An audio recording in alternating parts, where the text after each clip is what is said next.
ತೋರಿಸ್ರಿ ಅದನ್ನು. ಕೆಲವು ಮಂದಿ ಸುದ್ದೇಶಪೂರ್ವಕವಾಗಿಯೇ ಅದನ್ನು ಎಬ್ಬಿಸ್ತಾರೆ. ಒಬ್ಬ ಏನು ಬಿಜಾಪುರನಾಗ ಹೇಳ್ತಾನೆ, ಶಾಶ್ವತವಾಗಿ ಎತ್ತನಾಡು ಹೊರಗೆ ಹಾಕಿ ಹೋಗ್ತಾರೆ. ಇವ್ರ ಅಪ್ಪನ ಪಾರ್ಟಿಯ ಎಂತಿಂಥ ನನ್ನ ಮಕ್ಕಳನ್ನ ಬಿ ಜೆ ಪಿ ಒಳಗೆ ತೊಗೊಂಡಾರ. ನಾವೇನು ಅಂಥದ್ದೇನು ಭ್ರಷ್ಟಾಚಾರ ಮಾಡಿಲ್ಲ. ಎಂತಿಂಥ ಡಿ ಕೆ ಶಿವಕುಮಾರ್ ಜೋಡನೆ ಸರ್ಕಾರ ಮಾಡ್ಲಿಕ್ಕೆ ಒಳಗಿಂದೊಳಗೆ ವಿಜೇಂದ್ರ ನಡೆಸಲ್ಲ.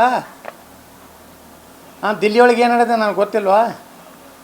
ಡಿ ಕೆ ಶಿವಕುಮಾರ್ ಜೊತೆಗೆ ಕರ್ನಾಟಕದಲ್ಲಿ ಸರ್ಕಾರ ಮಾಡಬೇಕು, ಡಿ ಕೆ ಶಿವಕುಮಾರ್ ಮುಖ್ಯಮಂತ್ರಿ, ವಿಜೇಂದ್ರ ಉಪಮುಖ್ಯಮಂತ್ರಿ ಅಂತೇಳಿ ಒಪ್ಪಂದ ಆಗಿಲ್ವಾ?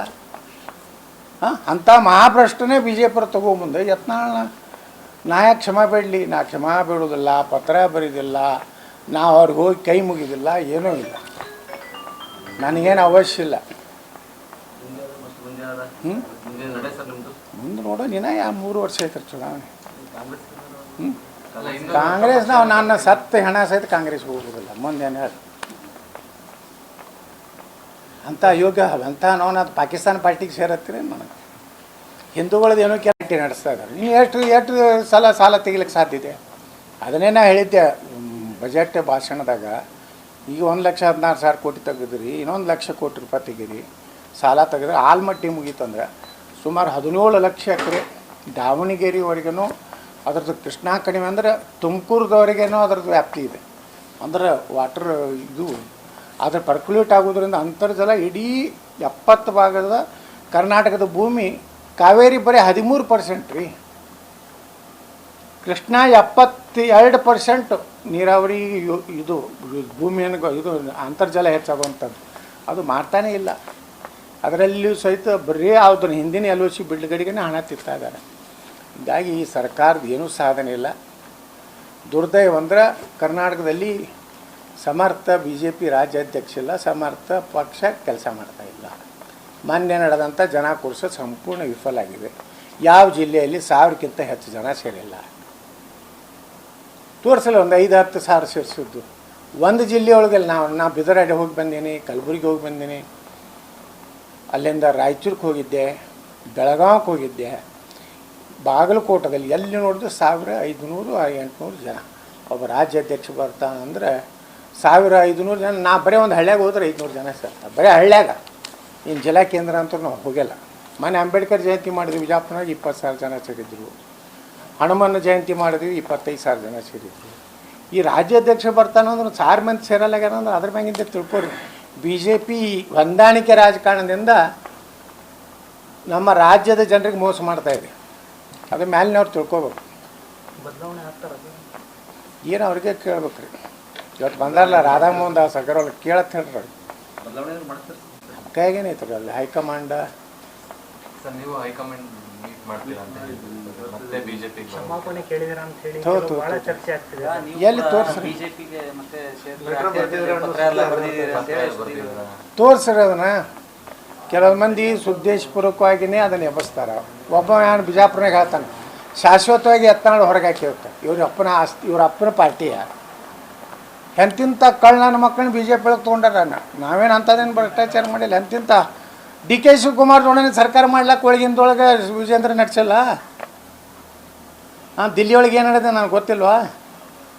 ಡಿ ಕೆ ಶಿವಕುಮಾರ್ ಜೊತೆಗೆ ಕರ್ನಾಟಕದಲ್ಲಿ ಸರ್ಕಾರ ಮಾಡಬೇಕು, ಡಿ ಕೆ ಶಿವಕುಮಾರ್ ಮುಖ್ಯಮಂತ್ರಿ, ವಿಜೇಂದ್ರ ಉಪಮುಖ್ಯಮಂತ್ರಿ ಅಂತೇಳಿ ಒಪ್ಪಂದ ಆಗಿಲ್ವಾ? ಅಂಥ ಮಹಾಭ್ರಷ್ಟನೇ ಬಿ ಜೆ ಪಿ ತಗೊಂಬಂದು ಯತ್ನಾಳ್ ನಾ ಯಾಕೆ ಕ್ಷಮಾ ಬೇಡಲಿ? ನಾ ಕ್ಷಮಾ ಬೇಡೋದಿಲ್ಲ, ಪತ್ರ ಬರೀದಿಲ್ಲ, ನಾವು ಅವ್ರಿಗೆ ಹೋಗಿ ಕೈ ಮುಗಿದಿಲ್ಲ, ಏನೂ ಇಲ್ಲ, ನನಗೇನು ಅವಶ್ಯ ಇಲ್ಲ. ಮುಂದೆ ನೋಡೋ ನೀನ 3 ವರ್ಷ ಐತ್ರಿ ಚುನಾವಣೆ.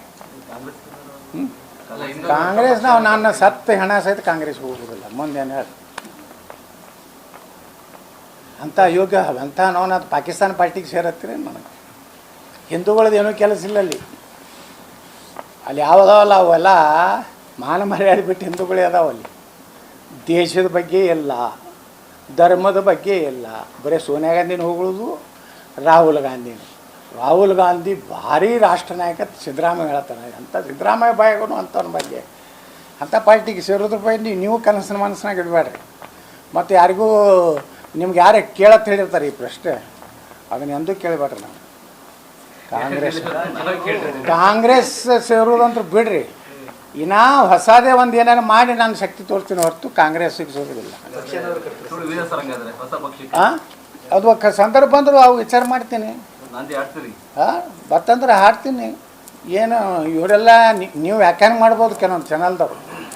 ಬಂಗಾರಪ್ಪನವರು ವಿಫಲರಾದರು, ಜನಾರ್ದನ್ ರೆಡ್ಡಿ ವಿಫಲರಾದರು, ಶ್ರೀರಾಮುಲು ವಿಫಲರಾದರು, ಯಡಿಯೂರಪ್ಪ ವಿಫಲರಾದರು, ಮತ್ತಾರ್ರಿ?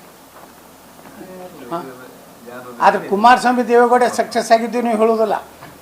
ಇವರೆಲ್ಲ ವಿಫಲರಾದರು. ನಾನು ಕುಮಾರಸ್ವಾಮಿ ದೇವೇಗೌಡ ನಂಗೆ ಯಾಕೆ ನಾನು ಸಕ್ಸಸ್ ಆಗಬಾರ್ದು? 40-50 ಬಂದ್ರೆ ಅಂದ್ರೆ ಹೈಕಮಾಂಡ್ ಅದವ್ರೆ ನನ್ನ ಮನೆಗೆ ಬಂದು ಕೊಟ್ಟಿರ್ತಾರೆ, ನೀವೇ ಮುಖ್ಯಮಂತ್ರಿ ಆಗ್ರಿ. ಹಾಂ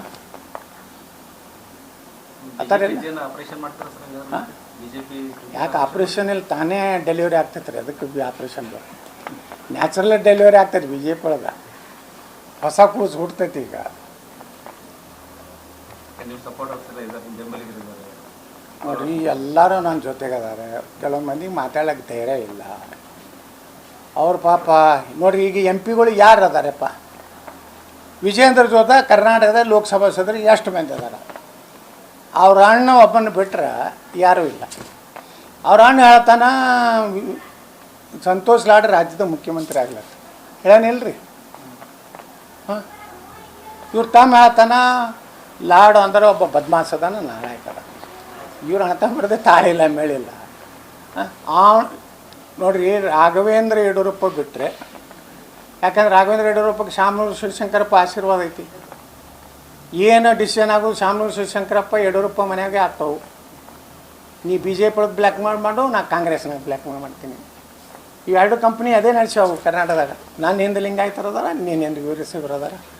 ಇವರು ವೀರಶೈವ ಲಿಂಗಾಯತನೇ ಕೂಡ್ಸ್ಲಿಕ್ಕಾಗಿಲ್ಲ. ಯೋಗಿರಿಗೆ ಇನ್ನೇನು ಲಿಂಗಾಯತ ಲೀಡರ್ ಆಗ್ತಾರೆ? ವೀರಶೈವ ಲಿಂಗಾಯತನೇ ಕೂಡಿಸೋದಂಥ ನಾಯಕರುಗಳಿಂದ ಏನು ನಾವು ಅಪೇಕ್ಷಿಸ್ತೇವೆ? ಯಾರು ಎಂಥವನ್ನ ಹೆಸರು ತೆಗಿತೀರ? ಅವ ಅವ್ರಿಗೆ ಮಾಡ್ತಾನೆ, ಅಪ್ಪ ಮಕ್ಕಳಿಗೆ. ಅಪ್ಪ ಮಕ್ಕಳು ಇಟ್ಕೊಂಡು ಕೂತಾನೆ, ಅವ್ರಿಗೆ ಮಾಡ್ತಾನೆ, ನನಗೇನು ಮಾಡ್ತಾನೆ? ನಾ ಯಾವಾಗ ಹೇಳೇನು ನಿಮ್ಮ ಅಪ್ಪಗೆ ಹುಟ್ಟಿದ್ರೆ ತೆಗೀರಪ್ಪ ಅಂತ. ರೇಣುಕಾಚಾರ್ಯ ಯಾರಿಗೆ ಬ್ಲ್ಯಾಕ್ ಮೇಲ್ ಮಾಡ್ತಾನೆ? ಅವ್ರ ಅಪ್ಪಗೆ ಮಗ್ಗ. ಹಿಂಗೆ ಅಂದ್ಕೊಳ್ಳೇನು ಅವ್ರ ಅಪ್ಪ ಮಗ ರೇಣುಕಾ ಹಂಗೆ ಮಾಡಿಬಿಟ್ರೆ ರೇಣುಕಾ ಆತಾರ. ನಾತಿಲ್ಲ ಅವ್ರ ಅಪ್ಪ ಮಕ್ಕಳಿಗೆ ಅಂಜಿಲ್ಲ. ಅವ್ರ ಅಪ್ಪ ಮಕ್ಕಳು ಇದೇ ದಂಧೆ ಮಾಡ್ತಾರೆ. ಪಾಪ ಈಶ್ವರಪ್ಪನವ್ರಿಗೆ ಹಿಂದೆ ತೊಂದರೆ ಕೊಡ್ಲಕತ್ತಾರಲ್ಲ ಅವ್ರ ಮಗ್ಗ. ನಾನು ಹೇಳ್ತೀನಿ ಅವ್ನಿಗೆ, ಕಾಂತೇಶಿಗೆ ಹೇಳ್ತೀನಿ, ಏನು ತೆಗಿಯತ್ತೆ ಹೇಳಿ ಮಕ್ಕಳು ಬಿಡುಗಡೆ ಮಾಡತ್ತೆ ಹೇಳು, ಅಂಜಬೇಡತ್ತೆ ಹೇಳ್ತೇನೆ. ಈ ಮಕ್ಕಳಿಗೆ ಅಂಜಿ ಬರೀ ಇದೇ ದಂಧ ಆಗೈತೆ ಅಪ್ಪ ಮಕ್ಕಳು. ಈ ವಿಜೇಂದ್ರ ಅಂತರೂ ಬರೀ ಅದೇ.